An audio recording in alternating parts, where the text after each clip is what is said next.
16. ٹھیک ہے. نماز.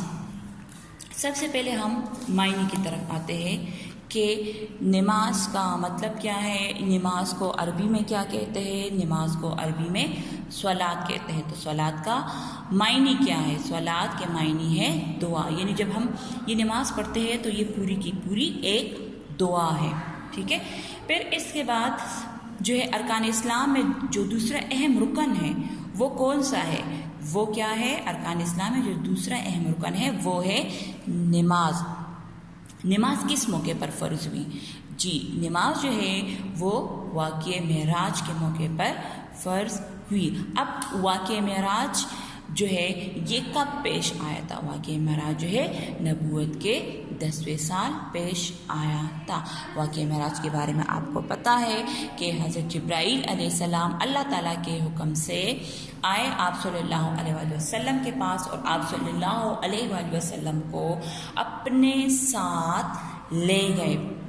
سب سے پہلے آپ جو ہے آپ کو مسجد حرام لے کر گئے. آپ کا سینہ مبارک کھول کے زمزم کے پانی سے صاف کیا گیا. پھر اس کے بعد آپ بیت المقدس چلے گئے. وہاں پہ تمام انبیاء علیہ السلام جتنے اس دنیا میں گزرے ہیں تمام وہاں پہ موجود تھے اور آپ صلی اللہ علیہ وسلم نے امامت کرائی اور 2 رکعت نفل پڑھے. اور پھر اس کے بعد حضرت جبرائیل علیہ السلام کے ساتھ آپ صلی اللہ علیہ وسلم براق نامی جانور تھا تیز رفتار جو اڑتا تھا بہت ہی زیادہ تیز رفتار تھا. اس پہ سوار ہو کر آپ آسمانوں کی سیر کی طرف چلے گئے یعنی اللہ تعالیٰ سے ملاقات کے لیے آپ صلی اللہ علیہ وسلم چلے گئے. پھر باری باری جو ہے آپ صلی اللہ علیہ وسلم کی ملاقات مختلف انبیاء کرام سے ہوئی. یہ آپ نے فون میں بہت ڈیٹیل سے پڑھا ہے. اور پھر اس کے بعد جو ہے جب سدرۃ المنتہا تک پہنچ گئے تو جبرائیل علیہ السلام نے آپ صلی اللہ علیہ وسلم سے فرمایا کہ اس کے بعد جو ہے آپ خود جو ہے سفر کریں گے کیونکہ میں اس سے آگے نہیں جا سکتا. میرے پر جو ہے وہ اللہ کی تجلی کی وجہ سے یعنی جو نور ہے وہ اس سے میرے پر جل جائیں گے. ٹھیک ہے. تو جبرائیل علیہ السلام رکے اور آپ صلی اللہ علیہ وسلم آگے چلے گئے اور اللہ تعالیٰ سے ملاقات کی. اب نماز میں جو ہم تشہد پڑھتے ہیں التحیات تو وہ ایک گفتگو ہے بات چیت ہے یعنی اللہ تعالیٰ کے درمیان محمد صلی اللہ علیہ وسلم کے درمیان اور فرشتوں کے درمیان یہ گفتگو ہے. ٹھیک ہے. تو اس لیے ہم یہ نماز میں پڑھتے ہیں. پھر جب ملاقات ہوئی تو آپ صلی اللہ علیہ وسلم اللہ تعالیٰ کے مہمان جو ہے وہ بن کر گئے تھے.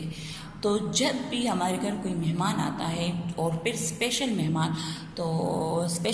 کو تو ہم خالی ہاتھ کبھی بھی نہیں چھوڑتے. تو اسی طرح اللہ تعالیٰ نے بھی آپ صلی اللہ علیہ وسلم کو پھر خالی ہاتھ تو نہیں چھوڑنا اور ایک گفٹ دیا. تو کیا وہ گفٹ کیا تھا؟ وہ تحفہ کیا تھا؟ وہ نماز کی صورت میں وہ گفٹ تھا.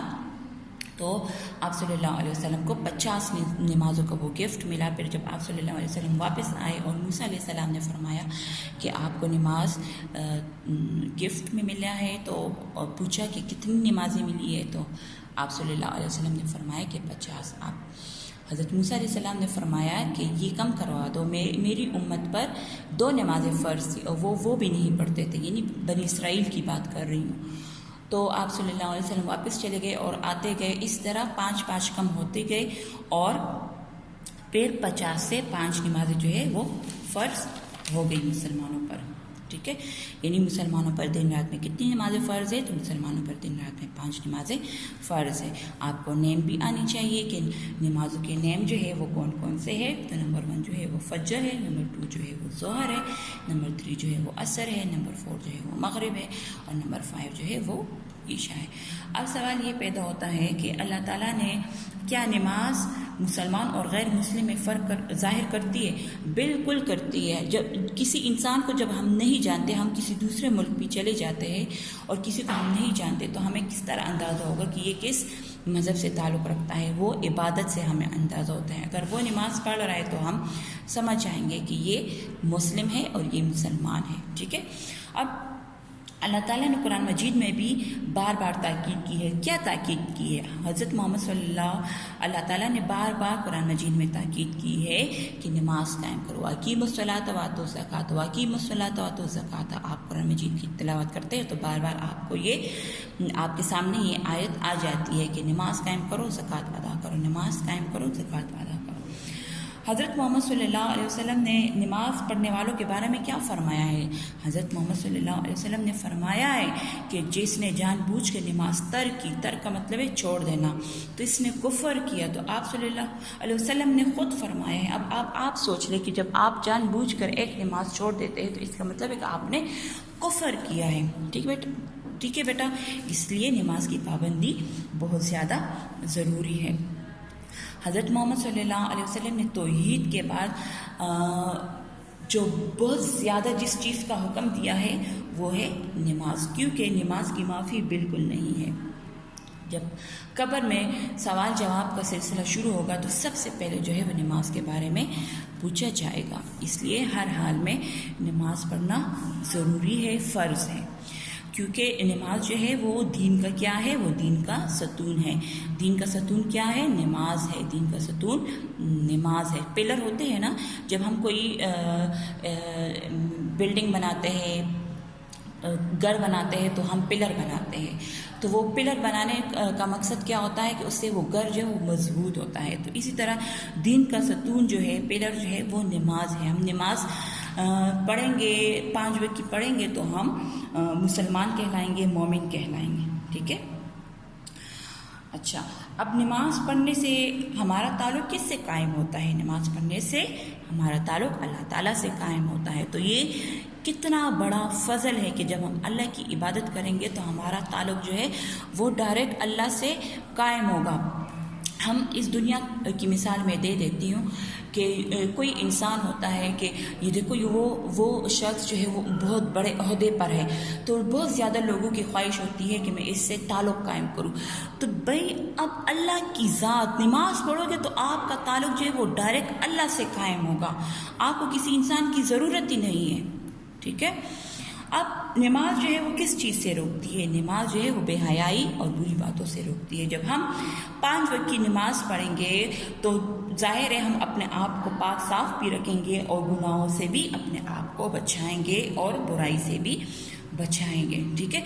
یہ چیپٹر ہمارا ابھی کمپلیٹ نہیں ہوا.